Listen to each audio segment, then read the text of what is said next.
What's the meaning of caper?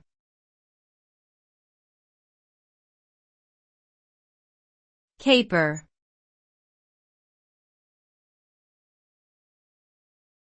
Caper.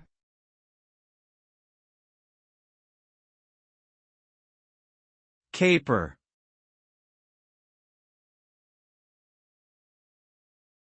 Caper.